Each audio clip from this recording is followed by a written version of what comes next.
Hello friends, कैसे हैं आप सब लोग। आपका करियर कनेक्ट्स में स्वागत है। तो देखिए, आज का जो हम वीडियो करने वाले हैं वो बेसिकली करने वाले हैं आज जो हमारा बजट आया है 2025 का, जो बजट पेश हुआ है उसके बारे में। तो दोस्तों, इसके हाइलाइट्स मैंने निकाल लिए हैं और मैं आपको जल्दी से इसके हाइलाइट्स बता देती हूँ ताकि आपको पता चले कि क्या क्या नया आया है इस बारी बजट में। तो आइए दोस्तों, चलिए इस वीडियो को शुरू करते हैं। तो सबसे पहले देखते हैं इस फील्ड में, सबसे पहले जो है एग्रीकल्चर की फील्ड में क्या क्या हुआ है।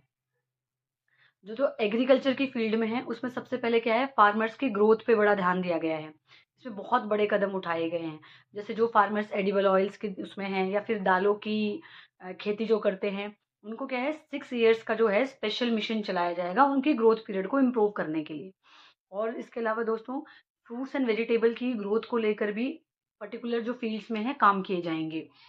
उसके बाद जो है गवर्नमेंट जो है एग्री प्रोग्राम लॉन्च करेगी जिससे लगभग लगभग 1.25 करोड़ जो हैं किसानों को फायदा मिलेगा। इसके अलावा जो है, जो कम उपज वाले क्षेत्र हैं जैसे मखाना, उनमें क्या है, मखाना बोर्ड बनाया गया है बिहार के अंदर जिससे प्रोडक्शन को बढ़ाया जा सके और इसकी मार्केट में जो है इंडिया एक्सपोर्ट्स में जो है ग्रोथ कर सके। और इसके एडिशनली जो एग्रीकल्चर में क्या हुआ है, बेस्ट सीड्स मिशन चला जाएगा कि जो बीज होते हैं उनकी सबसे गुणवत्ता वाले बीजों की अवेलेबिलिटी कराई जाएगी। इसमें जो है फिश प्रोडक्शन ग्रोथ को भी देखते हुए बहुत सारा फंडिंग जो है फिश प्रोडक्टरी को भी दिया गया है। कॉटन इंडस्ट्रीज की ग्रोथ के लिए भी इसमें बड़े कदम उठाए गए हैं। इसके अलावा जो किसान क्रेडिट कार्ड्स थे, जिनकी लास्ट जो थी सीमा जो थी 3 लाख तक की थी लोन लेने की, अब उसे बढ़ाकर 5 लाख रुपए कर दिया गया है जिससे किसानों को बड़ा फायदा होगा।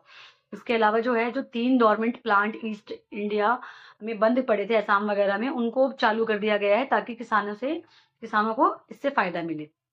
तो ये हमने देखे एग्रीकल्चर के दोस्तों। अब हम देख लेते हैं बेसिकली कि स्टूडेंट्स को क्या क्या फायदा मिला है। तो स्टूडेंट्स को भी बड़े सारे फायदे मिले हैं। जैसे सबसे पहले जो आईआईटीज में थी, जितनी भी सीट्स थी स्टूडेंट्स अलॉटेड, उनको बढ़ा दिया गया है जिससे क्या है आगे फ्यूचर में जो भी तैयारी कर रहे हैं आईआईटी में जाने के लिए, उनको जो है फायदा होगा। दूसरा जो है, भारतीय भाषाओं में किताबों को बढ़ावा दिया गया है। जो लोग भी डिफरेंट भाषाओं में किताबें लिखते हैं भारत में, उनके लिए बड़ी प्रमोटरी एक्शंस लिए जाएंगे।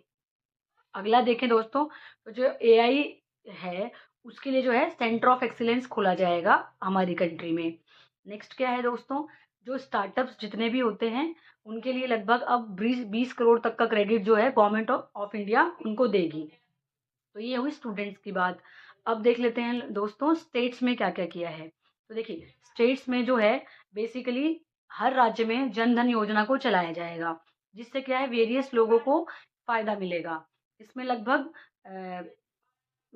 पूरे भारत में लगभग 50 नए टूरिस्ट प्लेसेस बनाए जाएंगे जिससे जो है टूरिज्म को बढ़ावा मिले, जिससे स्टेट्स की ग्रोथ हो और इंडिया की ग्रोथ हो।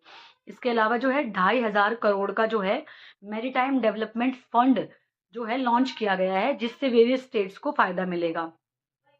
और जो है इसमें बिहार जो है उसमें एक नए एयरपोर्ट का प्रावधान मिला है जिसे जल्दी से जल्दी बनाया जाएगा। तो ये हुई स्टेट्स की बात फ्रेंड्स। चलिए अब देख लेते हैं न्यूक्लियर में क्या क्या किया है। तो देखिए, न्यूक्लियर में जो है 2 चीज़ें गवर्नमेंट ने दी हैं। सबसे पहले जो है 2033 तक का इन्होंने जो क्राइटेरिया बोला है कि तब तक क्या करेंगे, 5 लोकल स्मॉल मॉड्यूलर रिएक्टर्स बनाए जाएंगे भारत के अंदर। इसके अलावा दोस्तों 2047 तक इन्होंने क्या बोला है कि 100 GB न्यूक्लियर एनर्जी तैयार करेंगे जिससे भारत में आने वाले जो फ्यूचर जनरेशन है उसको न्यूक्लियर में फायदा मिलेगा। अब देख लेते हैं दोस्तों की हेल्थ में क्या क्या दिया है गवर्नमेंट ने। तो बेसिकली जो आंगनवाड़ी होती हैं उनमें जो पहले पोषण 1.0 चलाया गया था, अब पोषण 2.0 चलाया जाएगा जिससे क्या होगा, 6 साल तक के बच्चों को और गर्भवती महिलाओं को ट्रैकिंग में, माल नरिशमेंट ट्रैकिंग में और उनकी जो है फ्यूचर न्यूट्रिशन नीड्स को देखते हुए इसके अंतर्गत कार्य किए जाएंगे, क्योंकि लास्ट टाइम 1.0 का बड़ा अच्छा रिजल्ट आया था। दूसरा हेल्थ में जो है दोस्तों, जल जीवन मिशन 2028 को चालू किया जाएगा जिससे जो है हमारी वाटर कंडीशंस जो हैं जिनको इम्प्रूव किया जाएगा। अब देखते हैं इन्होंने कॉरपोरेट में क्या किया है फ्रेंड्स। तो कॉरपोरेट में जो एनसीडीसी हैं उसको सपोर्ट दिया है। इसके अलावा जो एमएसएमई से उनको ही जो है उनकी जो लोगों की संख्या थी वो लगभग 1 करोड़ से बढ़ाकर 5.7 करोड़ तक कर दी गई है, जिससे बहुत सारी जनसंख्या को फ़ायदा मिलेगा। अब आखिर में आती है सबसे इम्पोर्टेंट बात कि इस बारी टैक्स को लेकर क्या किया गया है।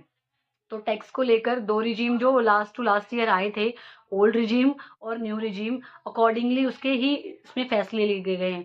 लगभग जो ओल्ड रिजीम है उसको तो सेम रखा गया है, लेकिन जो न्यू रिजीम है उसमें आपको काफ़ी सारा फ़ायदा मिला है। लगभग 12 लाख तक का अमाउंट जो है इस बारी टैक्स फ्री कर दिया गया है। बाकी आप स्क्रीन पे देख सकते हैं क्या-क्या क्राइटेरिया इसमें आया है। जैसे जो 12 लाख तक कमाएँगे उनके लिए निल है। फिर जो 12 लाख से 16 लाख तक कमाएंगे उनके लिए अलग क्राइटेरिया है, 16 से 20 वालों का अलग परसेंटेज है, और जो 20 लाख से ऊपर हैं 25 लाख तक उनका अलग क्राइटेरिया है, और जो अबव 30 लैक्स है उनके लिए 30% तक का जो है टैक्स लागू किया जाएगा। तो और कोई अन्य जानकारी टैक्स से रिलेटेड अगर आप जानना चाहते हैं तो नीचे कमेंट बॉक्स में हमें कमेंट कीजिए। आज के लिए थैंक यू।